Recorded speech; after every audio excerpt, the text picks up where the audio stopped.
Well, we've got one of our favorite guests, Gerald Celente, beginning of the year, and we want to know what kind of trends he sees with his TrendsJournal. Gerald, how you doing? I'm great. Thanks for having me on, David. What'd you think about that coronation yesterday? Well, that's what it was. It was nobility. What a disgrace that this is going on in the United States. You know, my motto, by the way, is taught to me by my dear father, may his soul rest in peace. Anytime I'd be shooting my mouth off, he'd look at me and he'd say in Italian, Papagallo, parrot, think for yourself. Stop repeating what everybody else is saying. Right. So what I have to say is only the way I see it. I'm not telling people what to believe. But what I saw was disgusting to me. Here they put on this lavish affair, bragging about all the designer clothes, rolling out the red carpets, the Clintons showing up as though they're coming out of their jumbo jet, and it's a chariot out of the past for the nobility, and people are starving in the streets. The peasants could hardly make ends meet. The people are unemployed, being thrown out of their homes. And putting on a lavish spectacle like this is really rubbing it in the face. To me, it wasn't an inauguration. It wasn't even a coronation. It was off with their heads 2.0. It was so insensitive. Yeah. It was so out of character. It was so contrived. Hey, even Beyonce was lip syncing, right? That's right. And the band is pretending that they're playing music. The whole thing is a hoax. That's right. Yeah, $100 million, wasn't it? Didn't they say it was $100 million? Whatever it was, you know. And of course, where did the money come from? Right. Right. Yeah, and at the same time, he's just, everybody got their first paychecks of the year. Everybody that's working got their first paycheck of the year. The working poor see their taxes go up by 48% on Social Security. You know, these are people making under $113,000 when he said he wasn't going to raise taxes on anybody unless they made over $250,000. I mean, he's taken these people who wanted a class warfare, and he's given them class warfare, but they didn't realize what class he saw himself a part of. As you mentioned, you know, he's the royal class. Yeah, well, look at this scene. Look at this pedestal that they built for him and Michelle to dance on, and making a big deal out of it. And just for the record, man, I watched it. The cat can't boogie. That's right. And you know something about that, don't you? Oh, yeah, you know. We got some boogie in your bones, you know. You can't fake it. That's right. We got some good clips of you dancing with that. I wanted to talk to you about this thing that just recently happened with Germany repatriating gold. What do you think about that? I mean, Obama doesn't want to talk about what's going on financially. He'd rather have his coronation parties and his $10 million Hawaiian vacation and go after our guns because he doesn't really want to talk about what's going on financially. But do you see that as a pretty significant event? Well, absolutely. There's nothing mentioned about the unemployed in his whole speech. There's nothing really mentioned about, other than him saying we're on the road to recovery. You know, that's just jive talk. Right. So there's really nothing of substance. And when you look what happened, David, with what's going on in Germany, there's a lot to this story. The Germans, I mean, you know, check it out, man. I'm not really, you know, I'm not suffering from ADD, but it doesn't take a lot to remember. Hey, weren't the English and the French and the Americans fighting the Germans in World War II? Why would the Germans give the French, the Americans, and the English all of their gold to hold? That's the story. So now what they're doing is because of a going-ons over there in Germany. As a matter of fact, I was in Munich recently when it just started to hit the fan. They want their gold back. And much of the gold is in the Federal Reserve in America, in the Bank of France, and in banks of England. So now they want it back. So here's the deal. They're not going to get all of it back until 2020. I mean, what's the, what are they carrying us over one bar at a time? You know? I mean, what's the big deal here? Right. And then the other issue is, when you really look at the numbers, it's about 122 billion euros worth of gold. Guess what? That's chump change. In a German economy and a global economy whose currencies are ostensibly have something behind them other than hot air. So the fact, as I believe it, is that number one, the gold isn't there. Number two, if it is there, something's going on and they're not getting it back. Because let's face it, I mean, what kind of imbecile would say it's going to take 7 years to carry this stuff back and forth? I mean, what are they going to do? Put it in Angela Merkel's pockets and bring it back every time she comes to Washington? That's I right. mean, who's making this baloney up? Right, right. So the other factor is, then you look at the report. Here's something as a trend tracking tip. And I've been doing this for over 30 years. And one of the things that you learn, David, is every time when the government comes out with information they're required to put out, they usually do it on a Friday afternoon. That's when all the people leave the bureaus. Mm-hmm. And Saturday is the least read news day of the week, by far. So what's the report that just came out? I'd like to read you this headline, because most people don't know this. Goes back to the gold and what a whole sham this thing is. Oh, and by the way, does this sound like a conspiracy theory? Figure this one out. How about those 5 lovely letters, LIBOR? Yeah, you remember the interest rate scandal. The banks were rigging the interest rates. Period, paragraph, it's a fact. It's no conspiracy theory. And neither is this. Fed red-faced as notes reveal officials fail to grasp dangers of 2007 crises. This is from the Financial Times. This came out on the weekend when very few people were following the news. In the toilet paper record, the New York Times, they buried it back in the news section with some white shoe boy language that would never tip off what really went on. And you had to read well into the story to see the sham, the stupidity, the ineptness, and the arrogance of the guys running the show. I'm pointing this out not to say that we were right and they were wrong, more so that the same jerks that didn't see it coming, the same imbeciles who wouldn't admit it when it was in front of them, are the same people that are now making the decisions. They continue to fail their way up to the top. Here's what it says. Top officials at the U.S. Federal Reserve took months to realize that the 2007 financial crisis would rock the world's largest economy, according to embarrassing meeting transcripts released yesterday. Now, here's the other in this one. You know, it's great. I love that America fights around the world to bring freedom and democracy. Freedom and democracy, they hold on to this stuff for 5 years. And you know why they hold on to it? So they could keep rigging the game. Right. And so they could keep covering up their mistakes. And so because we, the people, are too damn stupid and too undeserving to have the information. Here it goes. The transcripts reveal that Fed policymakers viewed the crisis, which erupted in August 2007 on the back of problems in the mortgage for subprime mortgage loans, as good news because markets were pricing more risk. It goes on and on. They didn't have a clue. So now you mentioned about this gold transfer. You said it's chump change, but I guess one of the things that got people's attention is this is the largest transfer. This will be the largest transfer that they've ever done. And the only countries prior to this that have repatriated anything are Iran, Venezuela, Libya.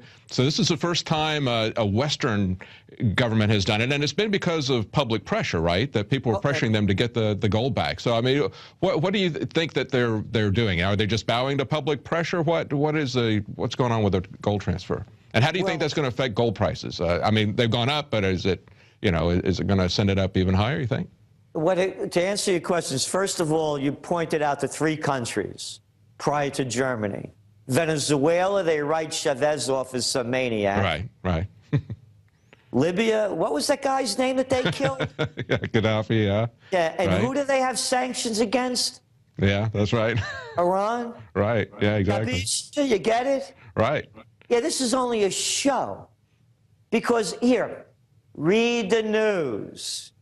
They're debasing the currencies worldwide.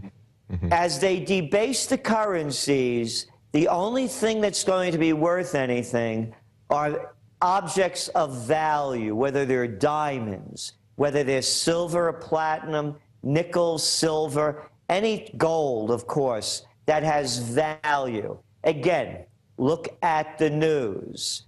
The new Prime Minister of Japan, Abe, first thing he's doing is he's pressuring the Bank of Japan to print more worthless money. Listen to the words of Mervyn King, the outgoing head of the Bank of England. There's a currency war. That's what he said. Abe said the same thing. So too has Guido Montega, the finance minister of Brazil. Pick up today's Financial Times. Read about how the Europeans are now unloading on the Japanese for the currency war. It's something we've seen this story before. It's the panic of '08, depression, currency wars, trade wars, world war. The crash of '29, the Great Depression, currency wars, world war, trade wars, world war. Right. You listen, you go back, read history. You see what was going on in Japan. They flooded the market with cheap money under their prime minister and their finance guy. As a matter of fact, the army ended up assassinating him because he wouldn't keep dumping more money into the military. You go back to the 1930s, the trade wars were going on. They're heating up now. The reason it's a big deal about Germany repatriating their gold is because it shows that that is the only thing of value in this whole Ponzi scheme. Exactly, exactly. And we've seen it shoot up a little bit, but it's still well under $1,700 an ounce, I think, right? Isn't it? Again, yeah. I believe, and this is, yes, it's a little under, I believe the game is rigged. Every day, virtually, you pick up the papers, listen to the news, read about the insider trading scandals. I mentioned the LIBOR. You can't get bigger than rigging the LIBOR.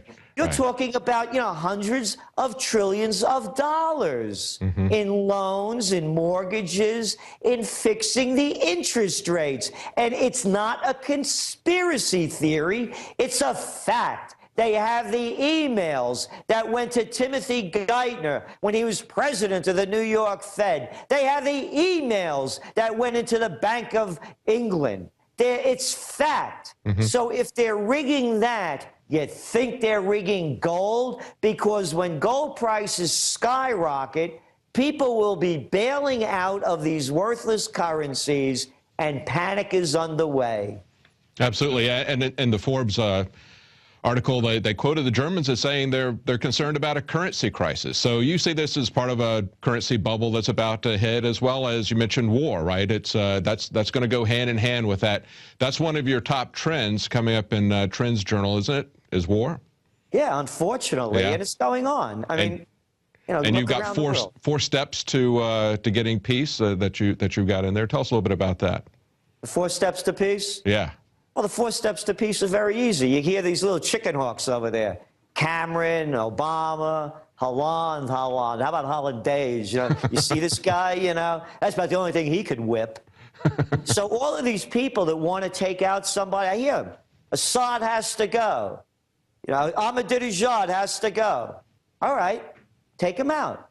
Look, if you call him out, you take him out. You pick a fight, fight the fight.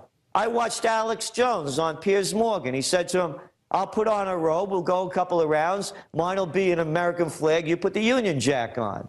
Alex didn't say, hey, Celente, go fight my fight for me. So why are these guys who have these big mouths and no cojones, start fights, and then send other people to go do their dirty work. So let's go back to the good old days. Alexander the Great, William the Conqueror. Hey, how about George Washington, Napoleon? The guys started the fight, they fought the fight. So what I suggest, rule number one, Gerald Celente's first rule of war. What we do is we rent out the Arena di Verona, the splendidly restored Roman amphitheater, and we put on a pay-per-view world leader takedown, fight to the finish. I'd pay to see serious. that. Yeah. Yeah. Look, they did it before. Keep us out of your psycho trip. Mm-hmm. Rule number two, if you're for the war, you fight the war. And if you're too infirm or for whatever reason you can't fight the war, you pay for the war. You want the war, you send your kids, send your wife, send yourself, send your money. Keep me out of your psycho trip. Rule number three, the golden rule. Look what just happened over there in Mali. All of a sudden, the French decide they're going to invade. The people in Mali said, hey, you invaded, there's going to be payback. Read the Christian Science Monitor the day after France struck. Those were the words. There's going to be payback. There was payback. And as we say in the Bronx, payback's a bitch. So now they paid back with the Algerian crisis. They said it.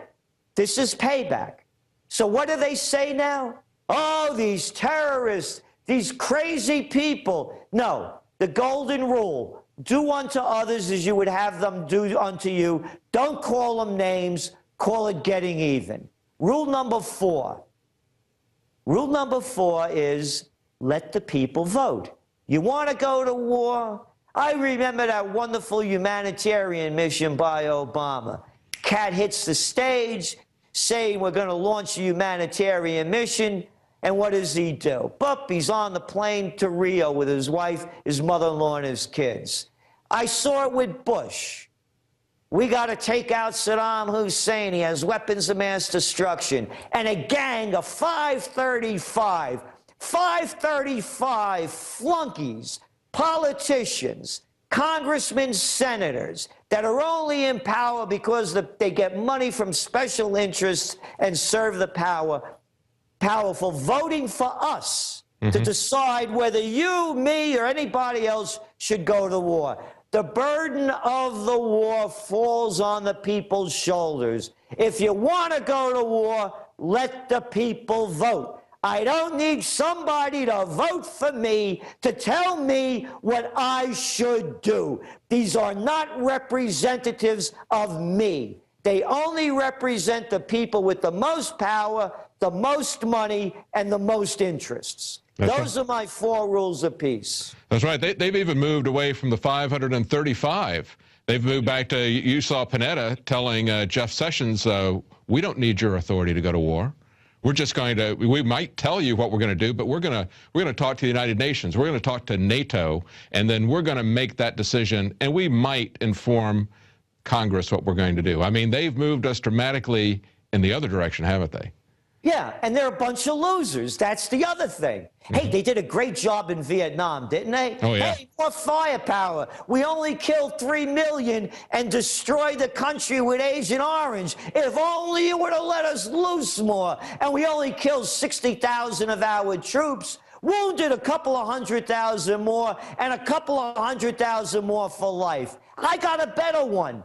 Let's go into Afghanistan. Yeah, yeah, Alexander the Great couldn't pull it off. The English couldn't do it. The Russians couldn't do it, but we'll do it. Hey, remember that guy? What was his name? Stanley McChrystal Meth. What was it? Now he's teaching leadership at Yale or something. Right. Can you imagine what a BS course? Imagine spending money to hear this guy shoot his mouth off leadership. Remember his impressive progress?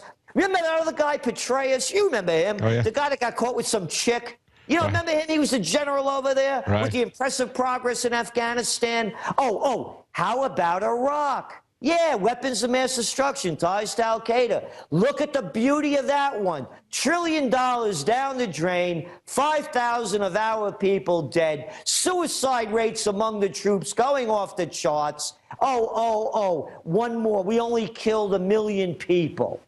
Yeah. So they're losers. Yeah, And listen to this loser talk. This is Cameron, that little weenie over there, right. that little Eton Oxford boy. This guy, you know what he does? He plays against a tennis machine. That's his biggest fight. The UK Prime Minister, right. Yeah. This is a global threat. It will require, talking about Mali, a global response. It will require a response that is about years, even decades, rather than months. Now, here's the best part.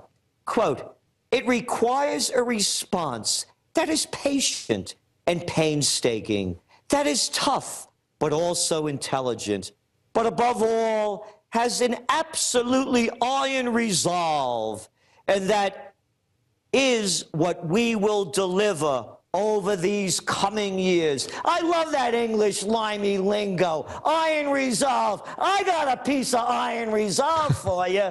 Painstaking, intelligent. They're not talking about you. How could that little country... How could that little country be a global threat? Most people can't even find it on the map, just like they couldn't find the Gulf of Tonkin on the map when they used that as a tool. I think one of the most powerful movies I've seen lately was The Fog of War. I don't know if you saw that or not, where it was an extended interview with McNamara, and he was talking about how Gulf of Tonkin was a false flag event. And then he talked about how years and years after the war, he went back and met with Vietnamese leaders. And he said, the North Vietnamese leader got up and said, why did you do what you did? And McNamara said, it was because of the domino theory. And the guy was furious. He pounded the table and he said, you fool, you killed all these people. He said, there was no domino theory. He says, don't you know anything about history? For 1,000 years, we fought the Chinese for our independence, and we fought you because you were there for our independence. And McNamara told this story after the fact. So yeah, Mali is another one. Mali is another one of these deals. Yeah, check this one out. This is a great one too. Matter of fact, I wrote about McNamaras Lies in my book Trends 2000 back in 1996. About how he knew that the war was a losing war, and because the psychopath, like the rest of them out there, he should have been hung. Yes. For knowing this. Yes. Yes, and prosecuting it. He should have been prosecuted. Here's another beautiful quote about Mali. I mean, this stuff is, you can't believe this stuff. Angela Merkel stated Wednesday that, quote, terrorism in Mali was a threat to Europe and to Germany. Oh, yeah, the Mali is on the loose, man. They're going to get on a camel before you know it. You know, woof, they're going to be in Germany. Yeah, going right down, you know, they'll be right in the heart of Berlin before you know it. Mm-hmm. Well, all these wars are going to keep the public's eye off of the currency crisis, keep their eye off what the central banks are doing, keep their eye off all of this economic meltdown, which is what Obama's doing here at home with the attack on the Second Amendment, attack on gun owners. He doesn't want to do anything to address any fiscal things. Just like the first term, he completely avoided it and focused on his health care agenda. Now he's got to have some other boogeyman to slay. Well, you nailed it. You read his speech yesterday. What does he say right in the beginning? He says it right there. Let me pull it up here a second. He said, right, you know, he said to the effect that the United States was going to be doing its policing around the world. And that's exactly what they're doing. Yeah. Mm-hmm. America will remain the anchor of strong alliances in every corner of the globe. Oh, before that, he was talking about the Founding Fathers. Yeah, right up their alley, you know. Yeah, and we will renew those institutions that extend our capacity to manage crises abroad. Manage crises abroad? How about managing the one over here? Right. Well, maybe you're talking about the broad Petraeus was talking about, because I don't know what abroad you're talking about. Because you can't manage anything. You started a losing war in Libya. There's a civil war there now. They're destabilizing Syria. Now they're going into Mali. Oh, that couldn't be because of AFRICOM. You know that one. Mm-hmm. The United States sending troops into 35 countries in North Africa, throughout Africa. Couldn't be because the Chinese are ripping off all the minerals and resources, and they want their share, could it? Right, right. So when you read the language of Obama's inauguration speech, it's right here in black and white, and he says that for no one has a greater stake in a peaceful world than the most powerful nation. Colonialism, imperialism, yes. Stay out of their business. Absolutely. And I think it's pretty clear, too. He didn't talk about solving a crisis. He talked about managing it, right? They don't want to solve it. They want to keep it going. They want to keep it perpetual. Again, you nailed it. They're doing the same thing with this guy Hollande over there in France. They're getting the people's minds off the economic problems. Yes. Mm-hmm. They're doing the same thing in the UK. You read the data coming out of Germany, it's going down over there as well. It goes back to the repatriation of the gold. The only reason that these economies are standing up to any levels at all is because of the record low interest rates. I just got a commercial loan to buy one of the most historic buildings in colonial Kingston at 3.25%. Mm-hmm. And they covered closing costs. And it's locked in for 20 years. Yeah. The only reason this economies are turning around is because they're flooding the markets with cheap dough. And at some point, these interest rates are going to go back up. The bond markets are going to explode, and the economy is going to crash much worse than it did before. And if you don't believe me, listen to the Federal Reserve cats, man. Right, right. They do. Right, yeah. While the stock market is doing well and while interest rates are low, with all these new regulations of Obamacare, the people who are the working poor, they're going to have to, they're getting laid off. They're getting their hours reduced to under 30 because anything over 30 is now full-time jobs. So a lot of these people who are trying to make ends meet at the very bottom are going to have to juggle 2 part-time jobs, try to get their schedules worked out through that sort of thing. They're seeing their Social Security taxes going up. But a lot of these people are the same people who voted for Obama because they thought he was going to punish the rich. Is it? Oh, I know. I mean, you read the headline of today's paper. I don't have it in front of me. The New York Times. Maybe this is it. Let me see.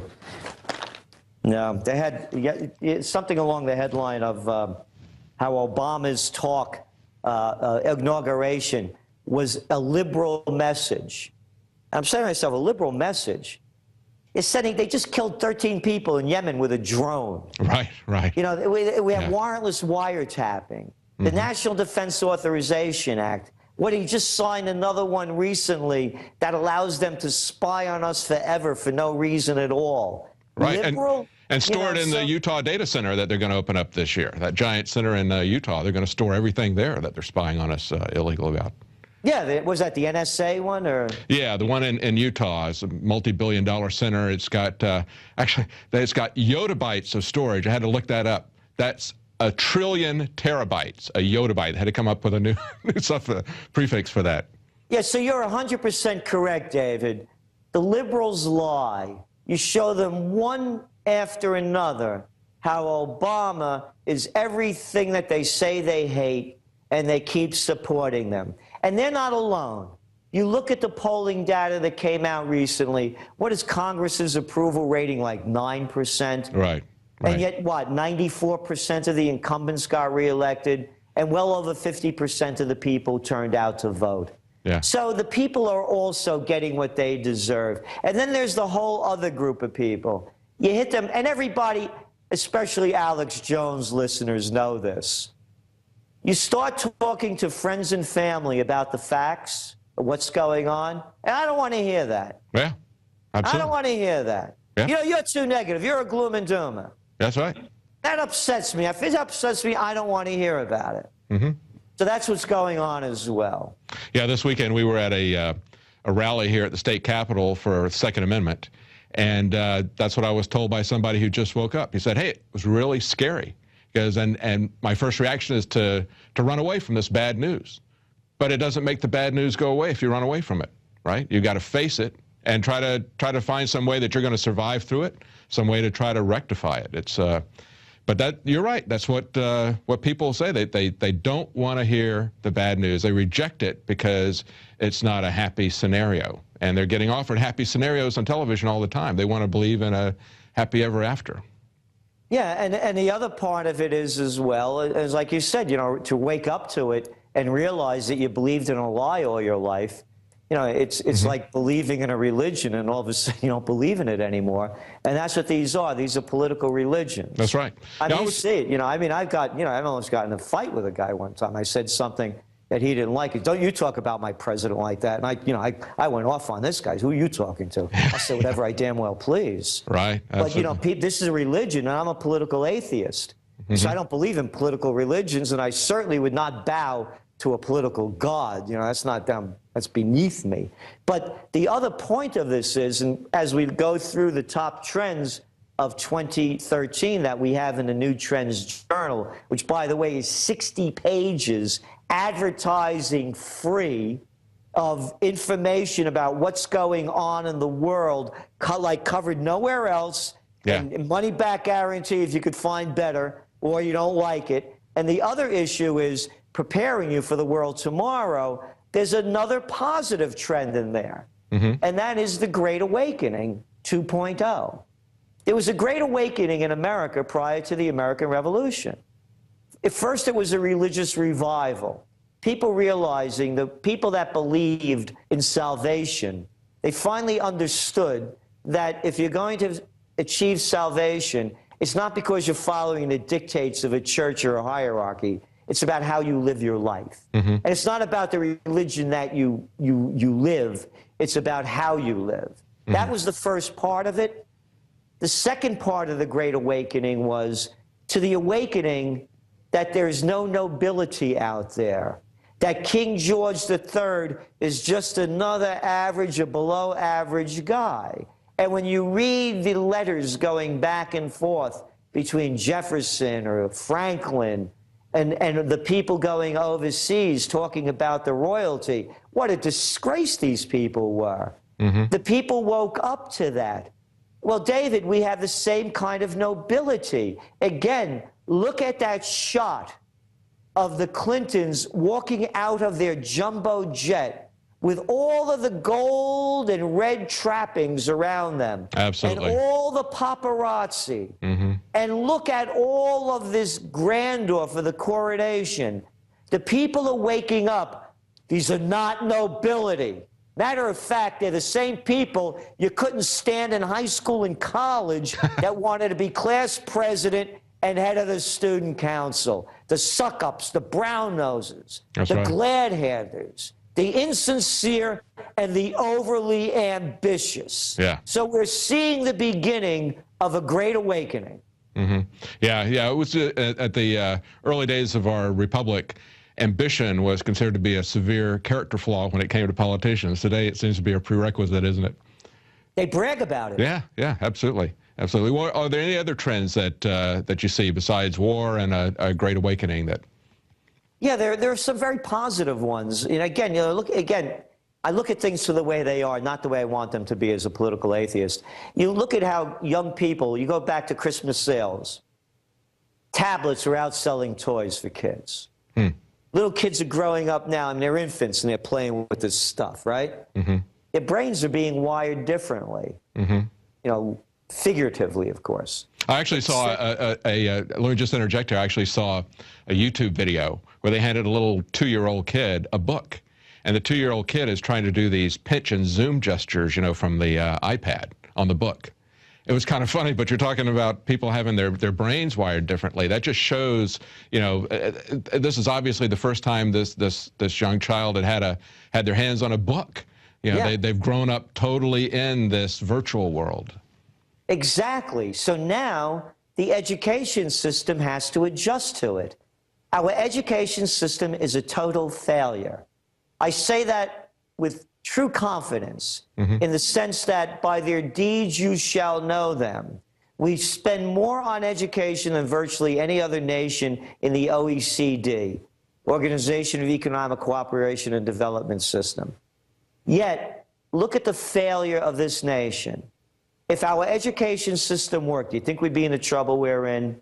So the system is designed for the industrial age. A new system is being born, and it hasn't been developed yet. I'm mentioning this, and we talk more about it in the Trends Journal, because the people that are looking for opportunities in the future to find professions, and investment opportunities, start looking at new millennium education, because a whole new learning system is going to take place. This thing is going to change radically.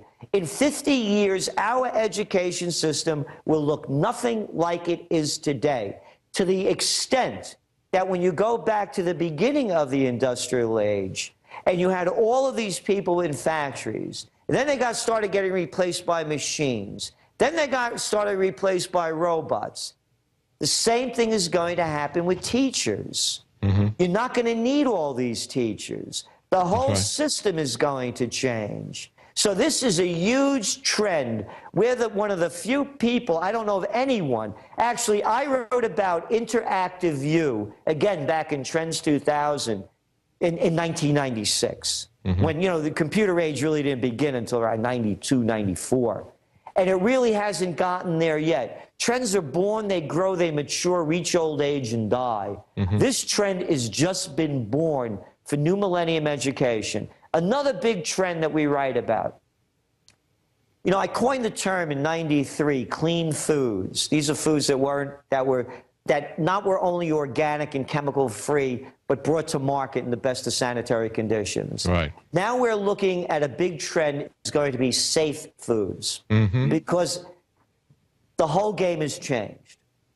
You look at the drought conditions going on in the States, and it's not only the States. What, they can't bring barges down the Mississippi. They're having problems because the water table is so low. There's going to be a shortage of safe foods. Foods that are not genetically modified. Right, that's key. Foods that aren't pesticide-laden and chemically treated. Micro farms are going to grow and expand. City centers growing more foods, particularly in these dilapidated downtown areas, are going to be reborn with a new homesteading. So there are a lot of locavore movement, right? Kind of a locavore movement, locally produced, locally consumed food, right? Exactly. You know, you're all what you eat. I mean, let's face it, you eat a lot of crap, drink a lot of crap, you're going to look like crap. You know, if it's the same thing, you take in junk news, read junk information, listen to junk entertainment, your soul and your heart experiences junk emotions. So this whole new safe food trend is going to be huge. And also along with it, a new homesteading trend, because you have a lot of areas around the country that are dilapidated, and a lot of young people, another one of our trends, I call it Generation F'd. They call them the millennial generation. These are kids that, you know, born between 1980 and 2000, that have university degrees in worthlessness. They have jobs that don't pay them a living wage if they have a job at all. And they're educated. And they know that the future is going to be what they make it. And that's part of the Great Awakening. So there are a lot of positive things in this Trends Journal as well. Well, that's really fascinating. Like you said, it's what, 60, 70 pages, no commercials, isn't it? No 60 pages, yeah. Yeah, there's a lot of stuff there. That's really fascinating. And when you're talking about the education thing, I think that's really key. I think, you know, I've homeschooled my sons all the way through from the start to finish. And it's not just a question of what they know and how they can work in the world, but it's also their attitude. You know, government has used schools, and it's been designed to use schools to control the population the way they think. It's a major brainwashing operation. So once that starts to move away and starts to get decentralized, and people start taking a more active control of their children's education, I think that's going to be really energizing the Great Awakening, as you put it. Well, thank you very much. Thank you very much, Gerald Celente. Look forward to seeing. I want to read the rest of this Trends Journal here. You've got me really interested. Thanks for talking to us today. Hey, thanks for having me on, David. Appreciate it. Bye-bye. Well, I want to read the rest of the trends that he's got projected for 2013, and if you want to read those, you can get it at TrendsJournal.com. That's where you can order Gerald Celente's Trends Journal. We'll be right back after the break with David Zuniga and someone who has an organization called America Again.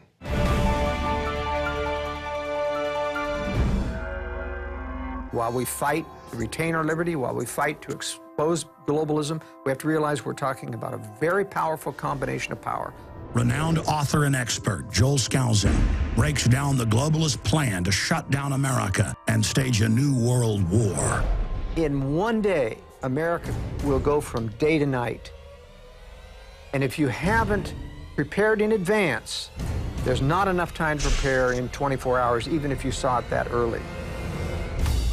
Coming to the InfoWars in November is our new documentary film presentation. Strategic relocation is a systematic way to think strategically in the future about how do I safeguard. Joel Celente, Strategic Relocation. The freeways are going to be crowded, they're going to run out of gasoline, they're going to run out of food, and then they're going to start to go north and south of those freeways. Joel Celente is renowned as one of the world's foremost experts in strategic relocation and the securing of your home. We talk about natural disasters, the health environment, we talk about pollution, the water quality. My personal experience about being in every one of these states. Government is digging in for the organized, incremental collapse of society and world war. The U.S. isn't building huge underground bases and bunkers because of some terrorist threat. They know that a massive nuclear attack is coming. They want that attack to come. Most people won't even be ready and won't be able to get out of town when any of these nuclear weapons fall, because there'll be absolute panic. There is no preparedness without strategy. What I tell people is that you do have time. Prepare wisely in advance. This Christmas, give the gift of preparedness. Strategic Relocation, the film, with Joel Celente and Alex Jones.